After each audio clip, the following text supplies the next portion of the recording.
오늘 함께 보실 말씀은 미가서 4장 1절에서 5절까지 말씀입니다. 구약 성경 1293면에 있습니다. 미가서 4장 1절에서 5절까지 말씀을 제가 읽겠습니다. 끝날에 이르러는 여호와의 전에 산이 산들의 꼭대기에 굳게 서며 작은 산들 위에 뛰어나고 민족들이 그리로 몰려갈 것이라. 곧 많은 이방 사람들이 가며 이르기를 오라 우리가 여호와의 산에 올라가서 야곱의 하나님의 전에 이르자. 그가 그의 도를 가지고 우리에게 가르치실 것이니라. 우리가 그의 길로 행하리라 하리니 이는 율법이 시온에서부터 나올 것이요 여호와의 말씀이 예루살렘으로부터 나올 것임이라. 그가 많은 민족들 사이에 이를 심판하시며 먼 곳 강한 이방의 사람을 판결하시리니 우리가 그 칼을 쳐서 보습을 만들고 창을 쳐서 낫을 만들 것이며 이 나라와 저 나라가 다시는 칼을 들고 서로 치지 아니하며 다시는 전쟁을 연습하지 아니하고 각 사람이 자기 포도나무 아래와 자기 무화과 나무 아래에 앉을 것이라. 그들을 두렵게 할 자가 없으리니 이는 만군의 여호와의 입이 이같이 말씀하셨습니다.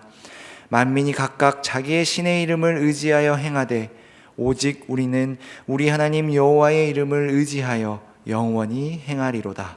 아멘.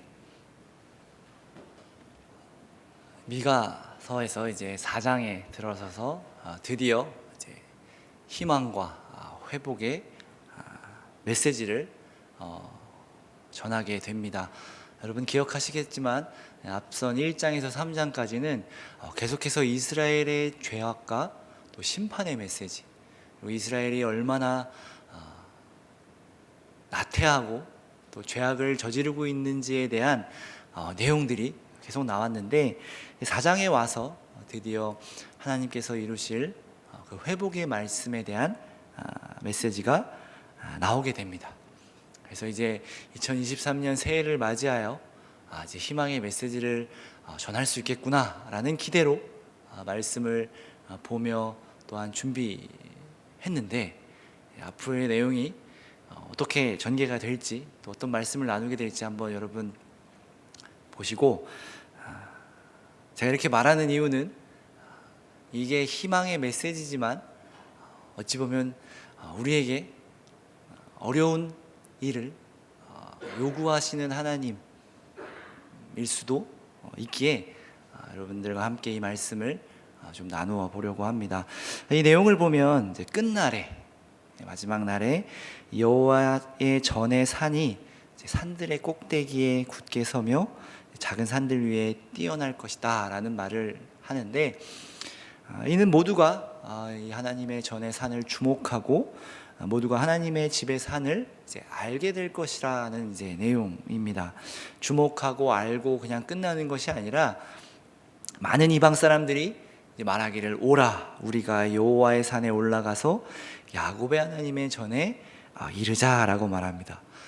그냥 고백하는 것 같지만 매우 크고 놀라운 일이 일어난 것입니다. 야곱의 하나님이라고 하면 오직 이스라엘만 고백하는 말이기도 하죠. 이스라엘의 언약을 강조하는 말이기도 합니다. 그런데 이 말을 이방 사람들이 하게 되었다라는 것은 이방인들이 이제 모두가 하나님의 백성이 될 것임을 말씀해주고 있습니다.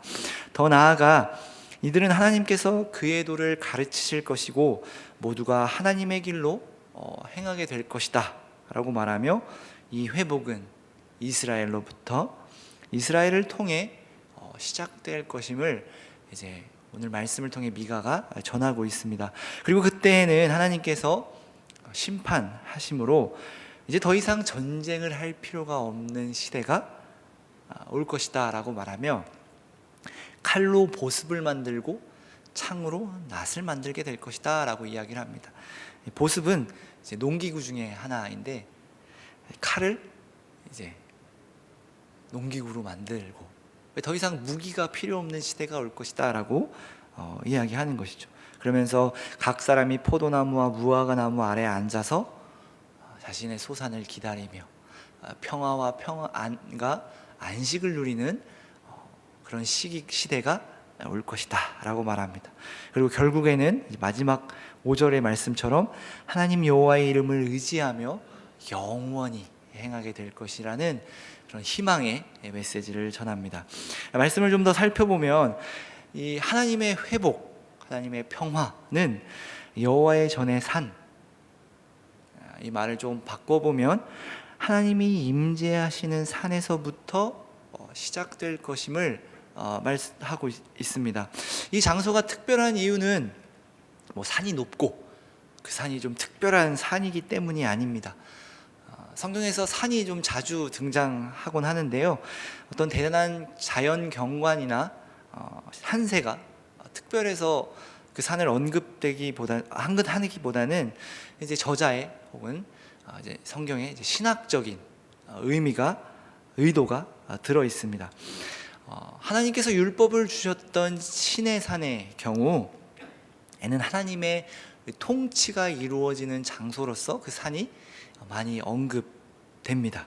하나님께서 그곳에서 이스라엘과 언약을 맺으시고 이스라엘에게 명령하시고 또한 그들에게 율법을 주심으로 하나님의 통치를 그곳에서 이스라엘에게 보여주시고 그 이스라엘을 다스리셨습니다.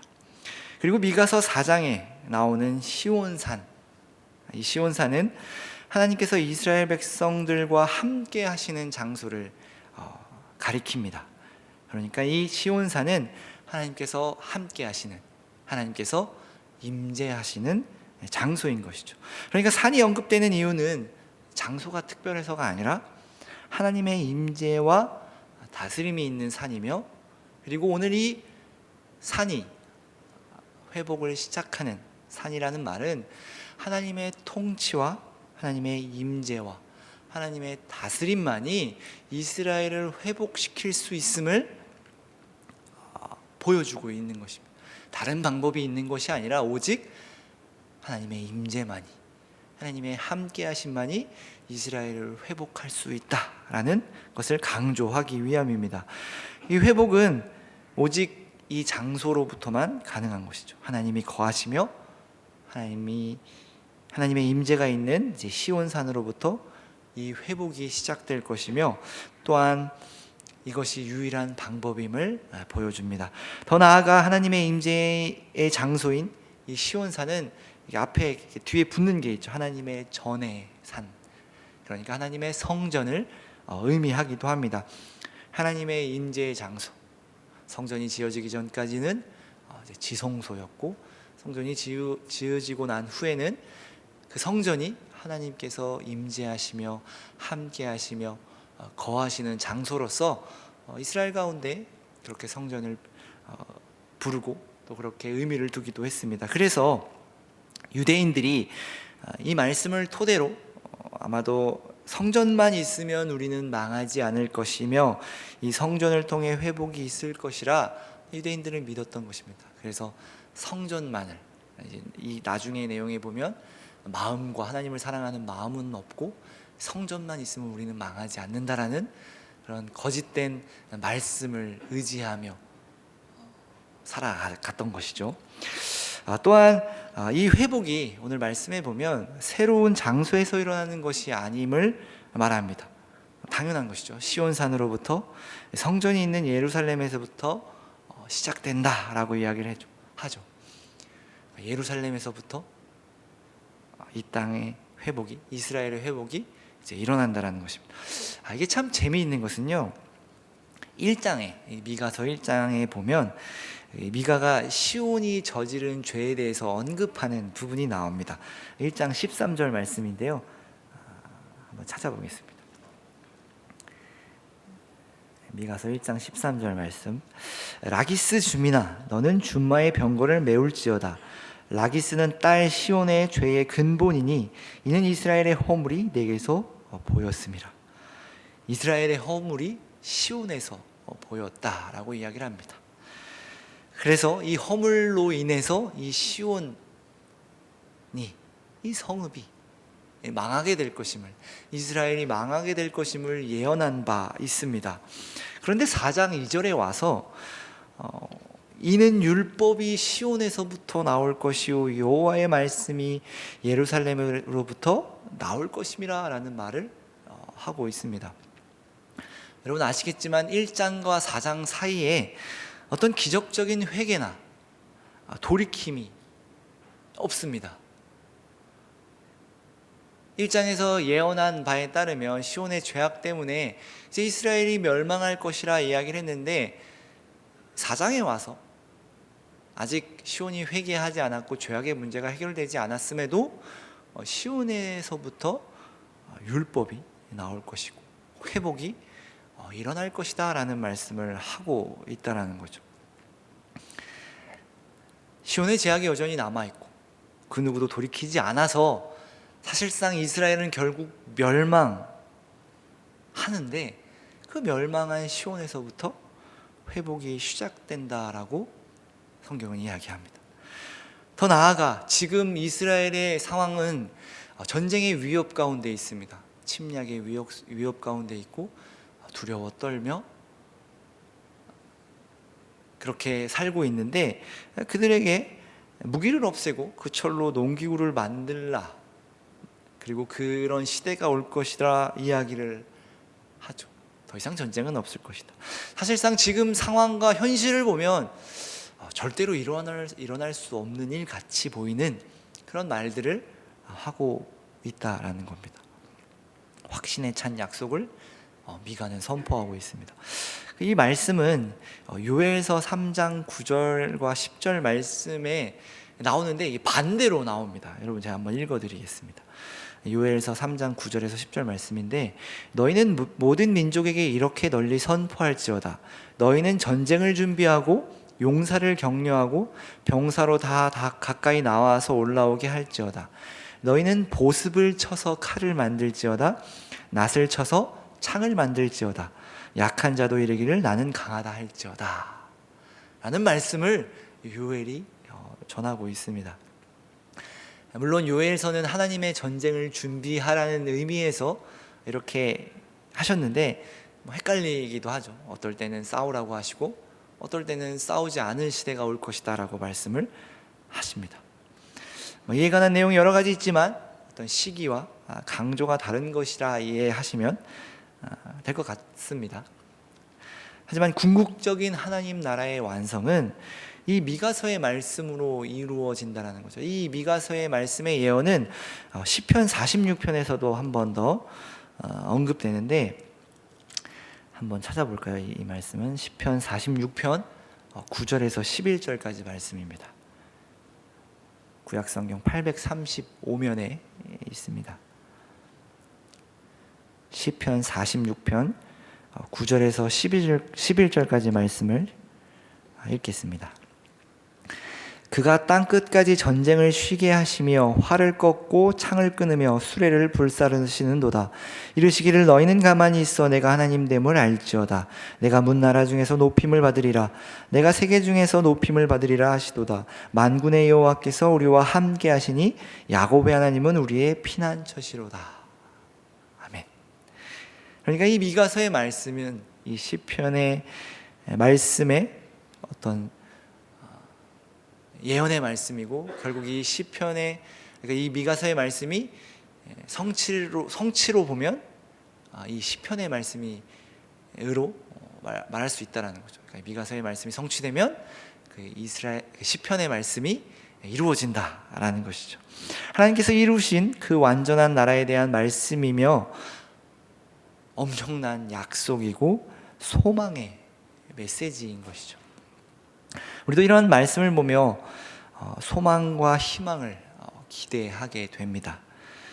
그래서 제가 아까 서두에 말씀드렸듯이 이것이 정말로 좋은 회복의 말씀이었을까, 소망의 말씀이었을까 생각해 보게 된 것입니다. 왜냐하면 지금 이스라엘 사람들은 이 말씀이 과연 소망의 말씀으로 들렸을까?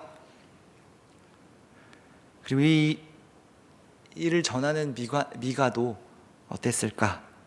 한편으로 생각해 보면 아직 망하지 않았고 잘못된 길을 가지만 그에 대한 죄책감이나 돌아올 생각이 없는 자들에게 이 멸망의 메시지는 어떤 경고로 들리기도 했겠죠.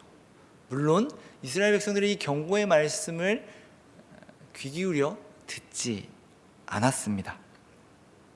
이 멸망의 메시지조차 기울이지 않았던 자들이 과연 이 회복의 말씀에 대해서 귀를 기울였을까?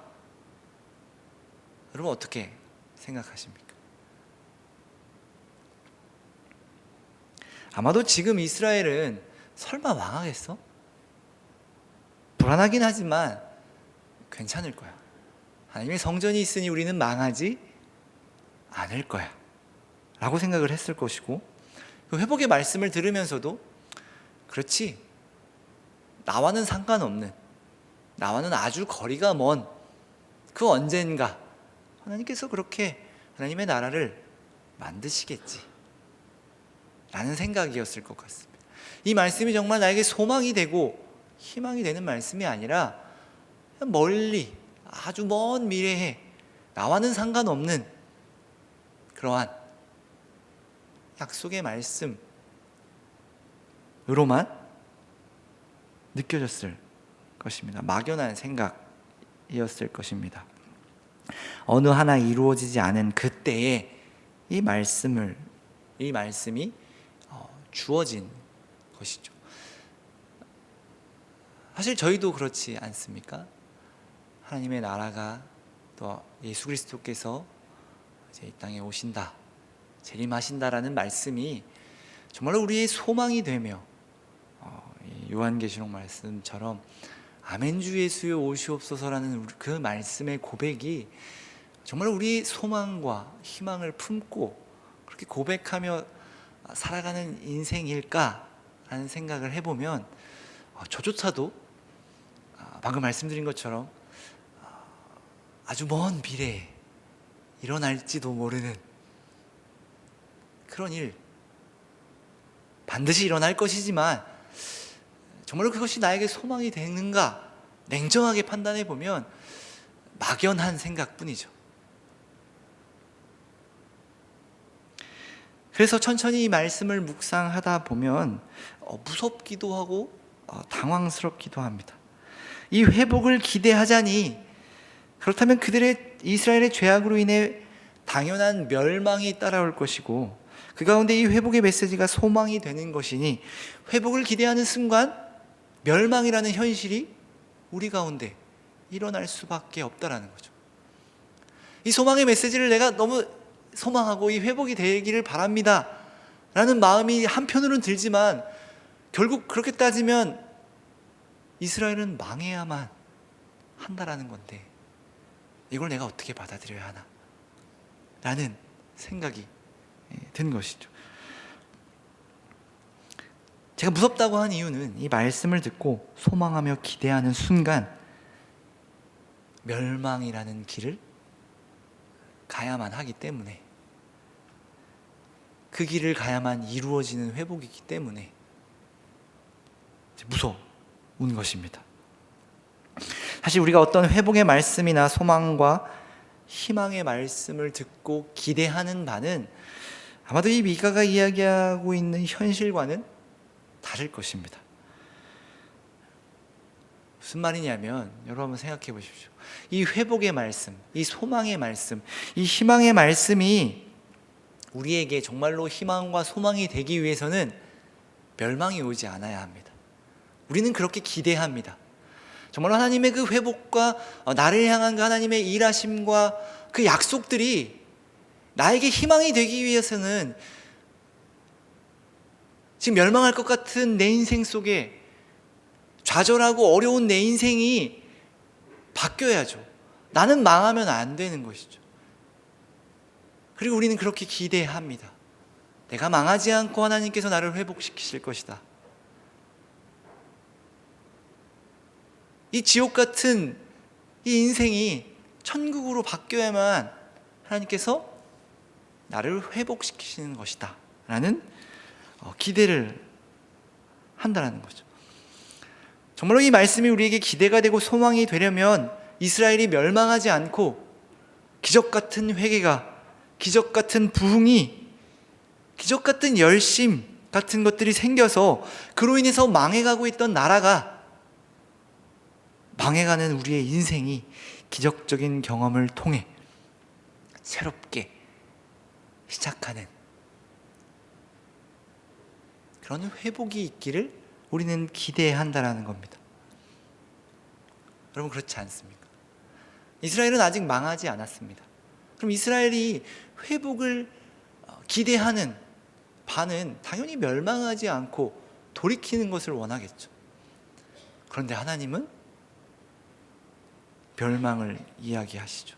하나님의 회복은 멸망한 죄악 가운데 있는 시온으로부터 시작될 것임을 말씀하십니다. 아까 살펴보았지만 이 시온의 죄악은 아직 해결되지 않았습니다. 아니, 이스라엘이 회개하거나 돌이키지 않을 것입니다. 앞선 미가서 내용에서도 이 미가서 말씀이 특이한 것 중에 하나는 어떤 회개를 촉구하는 말씀이 없다라는 거죠. 그러니까 멸망을 전제하고 멸망이 당연한 것임을 이야기하며 회복의 말씀을 이야기한다라는 거죠. 결국 시온은 황폐해지고 이스라엘은 멸망할 것입니다. 그리고 황폐해지고 망한 그 자리에서부터 하나님은 그 일을 시작하시고 이스라엘을 회복하실 것이라 말씀하십니다. 황폐한 현실 속에서 그 회복이 이루어지는 것입니다. 우리의 기대는 황폐해지지 않고 회복이 됐으면 좋겠는데, 황폐하고 완전히 망할 때까지 하나님은 그 일을 시작하지 않으신다라는 겁니다. 애석하게도 기적 같은 회개는, 기적 같은 부흥은 생기지 않습니다. 물론 이런 일이 100% 없다, 하나님 절대로 그렇게 하지 않으신다 라고 말씀드리는 것은 아니지만, 하나님께서 이스라엘의 회복을 약속하시고 일하시는 보통의 방법은 아니죠. 우리가 알듯 하나님은 고난을 통해 일하십니다.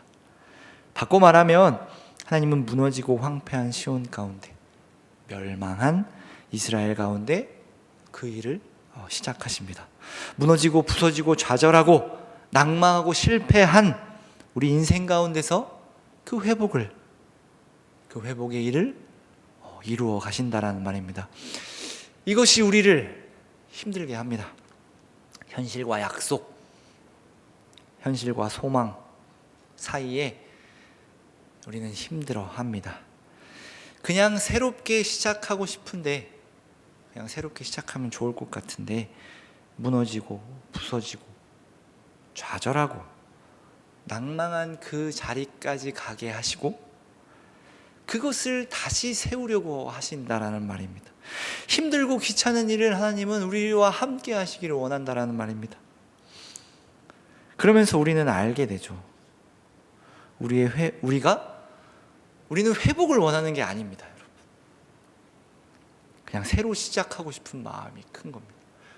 어떤 것을 회복해서 다시금 일으켜 세우는 작업을 하고 싶은 것이 아닙니다. 그냥 새롭게, 리셋이라는 말을 많이 쓰죠, 요즘에. 내 인생을 그냥 리셋시켜서 그냥 새롭게 시작하고 싶은 것이죠. 하나님의 회복, 하나님의 일하심, 그것을 기대하는 게 아닌 것 같습니다. 모든 것을 지우고 없는 셈 치고 새로운 마음으로, 새로운 환경에서 시작하길 원한다라는 겁니다. 여러분, 우리도 어떤 일을 하다가 무언가 잘못되었을 때 잘못된 것이 무엇인지 확인을 했는데 이미 돌이키기 힘든 지경까지 왔다면 여러분 어떻게 하죠? 우리가 그 일을 그냥 엎고 다시 시작하는 게 더 편하다라고 말하며, 이건 다시 시작해야 하는 거야 라고 하면서 다시 시작하길 원합니다. 다시 그 잘못됐던 일을 뒤집어 엎어서 그곳으로 가서 그것을 수정하고 다시 모든 것을 무너뜨리고 그 잘못된 지점부터 다시금 새로운 것을 세워가는 일은 매우 귀찮고 어렵고 힘든 일이기 때문에 그냥 다 엎어버리고 새롭게 시작하기를 원하죠. 오히려 새롭게 시작하는 게 힘이 덜 들고 더 편하기 때문이죠. 그런 것처럼 우리의 인생도 어쩌면 우리는 하나님께 그것을 바라고 그것을 구하고 있는지 모르겠습니다. 하나님, 지금까지의 내 인생 너무 고통스럽고 힘들고 어려웠었습니다. 이걸 다시 가서 잘못된 부분을 고치고 다시금 나를 거기서 세우는 건 너무 힘든 일입니다. 하나님, 그냥 새롭게 시작하겠습니다. 지금부터 시작할게요. 이전 과거들, 죄악들 다 지워주시고 지금 새로운 사람으로 시작하겠습니다 라고 우리는 구하는데, 하나님은 그렇게 일하시지 않겠다고 말씀하신다라는 거죠. 하나님, 지금까지 내 인생에서 뭘 하려고 하지 마시고 그냥 새롭게 새로운 인생을 살게 해달라고 하나님께 구한다라는 거죠. 물론 우리가 예수 그리스도를 믿어서 새 사람이 된 것은 맞지만, 여러분 잘 생각해 보면 나라는 존재가 사라지고 이제 새로운 존재가 생기는 것이 아니라는 것을 기억해야 합니다. 최충만이라는 사람이 없어지고 새로운 사람이 등장해서 새로운 인생을 살아가는 것이 아니라는 말이죠. 좀 더 이해하기 쉽게 이야기한다면, 시간이 배제된 어떤 기적 같은 일이 일어나지 않는다라는 거죠. 그 모든 것이 쌓여서 하나님은 우리를 하나님의 원하시는 모습대로 만드시고자 한다라는 겁니다. 에베소서 4장 22절에서 24절의 말씀을 보면 여러분 잘 아시는 말씀인데, 너희는 유혹의 욕심을 따라 썩어져가는 구습을 따르는 옛사람을 벗어버리고 오직 너희는 심령이 새롭게 되어 하나님을 따라 의와 진리의 거룩함으로 지으심을 받은 새 사람을 입으라 라는 말씀이 있습니다. 여러분 한번 생각해 보신 적 있나요? 왜 새 사람이 되어라가 아니라 새 사람을 입으라 라는 표현을 썼을까요? 옛사람을 벗어버리고, 무슨 옷 같은 느낌이 들잖아요. 벗어버리고 새 사람을 입으라라고 표현을 했을까요? 우선은 이러한 새로운 사람이 되는 것은 우리 스스로 시작한 것이 아니고 우리 자체로는 그 능력이 없기 때문에 외부의 어떤 것을 로 시작되는 것이기에 이런 표현을 아마도 썼을 것입니다. 우리의 존재의 변화는 하나님의 영역으로 재창조, 본문에서는 지으심을 받아야만 가능한 것이기 때문이죠. 그렇게 따지면 재창조, 새로운 존재가 된 거 아닌가? 라고 물을 수 있겠죠. 이게 굉장히 헷갈리더라고요. 저도 이렇게 준비를 하면서. 그런데 좀 더 이해를 돕기 위해 출애굽기의 말씀을 가져와 보면, 단순한 재창조라면, 창조가 단순하다는 표현이 아니라 말 그대로 정말 우리를 그냥 다 없애버리고 새로운 창조를 하는 것이 우리가 새 사람이 되는 것이라면 예수님께서 십자가에 죽으실 필요가 없으셨겠죠. 출애굽기에서 나오는 것처럼 하나님께서 이스라엘 백성들이 범죄하였을 때 모세에게 내가 이들을 다 쓸어버리고 너로 새롭게 시작하겠다, 오히려 이 말씀에 가깝겠죠. 우리가 새롭게 시작되는 것이 우리를 지우고 새로운 존재를 만드는 것이라면 하나님께서 이미 그렇게 하시겠다 말씀하셨었는데, 내가 새롭게 너네 다 지워버리고 이스라엘 백성들 다 지워버리고 모세 너를 통해 새롭게 시작하겠다, 하나님 그럼 그렇게 하셨겠죠. 그렇게 하셨다면 지금 이 신약의 이 출애굽기 이후에 어떤 말씀들은, 어떤 이스라엘의 실패와 멸망은 없었을 수도 있겠죠. 그런데 어떻게 되죠? 모세가 이를 말리죠. 하나님 무슨 말씀이십니까? 거꾸로 하나님의 뜻이 그게 아니었죠. 그들을 다 지워버리고 새로운 존재로 하나님의 백성 삼는 것은 하나님의 뜻이 아니었고 하나님의 일하시는 방법이 아니었다라는 겁니다. 그렇게 하지 않으시겠다고 하셔서 이스라엘이 멸망의 자리까지 간 것이고 결국 예수 그리스도가 우리에게 오신 것이죠. 그러니까 하나님은 우리의 죄악되고 실패하고 낭망하고 저주스러운 인생 가운데에 오셔서 그 가운데 극적인 반전으로 모든 상황을 변화시키는 것이 아니라 그냥 그곳에서 우리와 함께 하심으로 그 모든 것을 우리가 이기고 책임지고 감당하는 방법으로 우리의 인생을 변화시킨다라는 말씀이십니다. 아까 말씀드렸던 것처럼 그냥 새롭게 시작하면 편한데 굳이 내 인생 전체를 그냥 두시고 그동안 잘못됐던 것들 다 책임지게 하시고 다 감당하게 하시고 거기서부터 새로운 일을, 거기서부터 회복을 이루어 가십니다.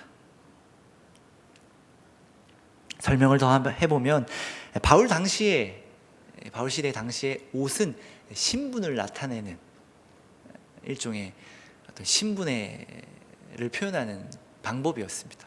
그러니까 귀족이 아니면 입을 수 없는 옷들이 존재했고, 또 귀족도 일반적인 옷은 입으면 이제 안 되는 시기였죠. 그러니까 옷만 보면 저 사람의 신분이 뭐구나라고 알 수 있는 것이었습니다. 수단이었습니다. 그러니까 옛사람의 옷을 벗어버리고 새 사람의 옷을 입는다는 것은 우리의 신분이 변화되었다라는 말로 우리가 종에서 자유인이 되었다라고 표현할 수 있을 것입니다. 그러니까 자유인이 종처럼 산다는 것이 말이 안 되는 것 같이 우리가 이제 더 이상 죄의 종으로 살아가지 않아도 되는 존재가 된 것이고, 새 사람이 되어서 새로운 존재가 되어서 이제 배우게 되는 것이죠. 죄를 지음으로 다시 죄의 종으로 간다는 것이 얼마나 내가 자유인으로서 말이 안 되는 일이고, 자유인으로서 쉽게 말하면 죄와 어울리는 것이 얼마나 나에게 맞지 않은, 나의 신분과 맞지 않은 일임을 우리의 삶을 통해서 깨닫게 되는 것입니다. 굉장히 불명예스럽고 한심한 일이라는 것을 알게 되죠. 그래서 점점 예전의 인생을 멀리하며 새로운 인생을 살기로 하는 것이 아마도 우리의 신앙생활일 것입니다. 내가 새로운 존재가 되어서 이전까지의 나의 죄악된 모습을 다 지워버리고 이것이 없어지는 것이 아니라 그 예전의 모습들을 보면서, 심지어 내가 자유인이 되어서도 이 죄의 종의 시절을 그리워하며 다시 그 죄를 짓기로 하는 내 모습을 보면서 내 옷과는 어울리지 않는, 나의 존재와는 어울리지 않는 이 남아있는 죄들을 보면서 다짐하고 돌이키는 것이죠. 하나님께서 나를 새로운 존재로, 새로운 사람이 되게 하셨으니 나는 다시 이곳으로 가는 것이 아니라 존재에 걸맞는 인생을 살아야 한다. 이것이 지워지는 것이 아니라 이 모든 것을 책임지고 바라보고 감당하며 스스로 돌이킬 수 있는 기회를 하나님께서 우리에게 주신다라는 것이죠. 하나님은 그 황폐한 우리 인생에서 함께 하시어 그곳에서부터 우리를 회복시키십니다. 그곳이 황폐하고 왕했던 자리임을 기억하게 하시고 다시는 그 길을 가지 않기로 다짐하게 하십니다. 이스라엘 백성들이 그랬죠. 긴 포로 생활 끝에 이스라엘로 돌아와서는 우리가 하나님의 말씀을 떠나 이렇게 됐구나, 다시는 하나님의 말씀을 떠나지 않아야겠다 라고 다짐했죠. 물론 그 결과가 좋지 않은 쪽으로 갔지만 이스라엘의 마음은 그랬죠. 배웠죠. 경험했죠. 이스라엘이 망함으로 회복을 기대하게 되었고, 그 망함을 통해 하나님을 찾게 되었고 하나님을 바라보게 되었다라는 겁니다. 이제 하나님을 떠났던 백성, 죄의 정이었던 우리를 죽으심으로 그 대가를 치르셔서 이제 우리를 자유케 하셨고, 그 자유케 하심으로 다시 하나님을 따르는 백성이 되게 하셨습니다. 그렇게 변화된 우리는 이제 아는 것이죠. 하나님을 떠나면 어떻게 되는지, 하나님께서 우리에게 주신 이 회복이 얼마나 값진 것인지를 알게 됩니다. 그래서 이제 우리 스스로 하나님을 따르며 바라보며 살아가는 존재가 되기로 결심하며 살아가게 됩니다. 말은 이렇게 쉽게 하지만 매우 힘든 시절을 겪게 되겠죠. 멸망하는 자리까지 가야 하니까, 망해야 하니까, 우리의 그 모든 인생을 책임지라 하시니까, 그 가운데 더 잘하라고 하시니까 힘들겠죠. 하나님께서는 내가 느끼게 하시고 알게 하시고 고민하게 하십니다. 왜 그렇게 하신지는 모르겠지만 그렇게 하십니다. 나를 다 지우셔서 하나님을 따르는 자로 이렇게 뿅 만드시면 좋겠는데 그렇게 하시는 것이 아니라 부족한 우리 인생 가운데로 오셔서 나를 고치시고 회복시키십니다. 아프고 힘들고 어려운 길을 가라고 하십니다. 내가 다 해결했으니 내가 너를 도울 것이니 다시 일어나서 너의 무너졌던 마음, 너의 인생 다시 일으켜 세우라. 함께 그 인생 세워보자 말씀하십니다.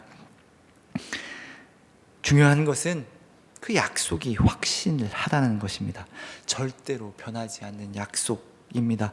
그래서 우리는 그 약속을 의지하며 소망하며 살아가야 합니다. 다 무너지고 실패했던 우리 인생 속에 다시금 우리를 일어나게 하는 약속이고 포기하지 않게 만드는 말씀입니다. 내가 봐도 안 될 것 같은데 하나님은 이 약속을 통해서 그렇게 하시겠다. 그 하나님의 다짐과 결심을 우리에게 보여주시고 우리로 하여금 포기하지 말라. 이 약속이 있으니 내가 너희와 약속했으니 포기하지 말고 그 길을 가라 라고 말씀하십니다. 상황과 환경에 그 약속이 진 게 아니고 지금 그렇게 보일지 몰라도 이 말씀은 영원하기에 소망하며 따라오라 라고 우리에게 말씀하십니다. 하나님의 선언이자 약속입니다. 그래서 마침내 우리는 이 마지막 말씀처럼 미가서 4장 5절 말씀처럼 여호와의 이름을 의지하여 영원히 그의 말씀대로 그의 약속을 의지하며 하여 행할 것입니다. 우리 그 어려운 인생 가운데 회복을 약속하시고 그 가운데 함께 하시며 우리를 인도하시는 하나님과 그분의 약속을 의지하며 살아가시는 저와 여러분이 되기를 바랍니다. 기도하겠습니다. 사랑의 하나님, 때론 우리가 하나님의 약속과 하나님의 일하심이 이해가 되지 않을 때가 있습니다. 하나님은 왜 우리에게 멸망의 길을 가게 하시며 우리의 인생을 그냥 두시는지 원망하기도 하며 이해할 수 없어 울부짖으며 소리를 지르기도 합니다. 그 가운데 하나님은 아무 말씀 안 하시며 내가 너와 함께하니 같이 가자 말씀하십니다. 우리의 인생길이 고단하고 힘들지라도 함께 하시는 하나님을 기억하게 하시고 그 하나님이 함께면 못할 것이 없음을 기억하며 그 모든 인생을, 그 모든 실패를, 그 모든 좌절을 묵묵히 걸어갈 수 있는 믿음의 자녀들 될 수 있도록 주님 인도하여 주시고 그 가운데 회복을 약속하시며 회복을 이루실 주님을 기대하며 기뻐함으로 감사함으로 살아가는 주님의 귀한 백성 될 수 있게 주님 인도하여 주옵소서. 예수님 이름으로 기도합니다. 아멘.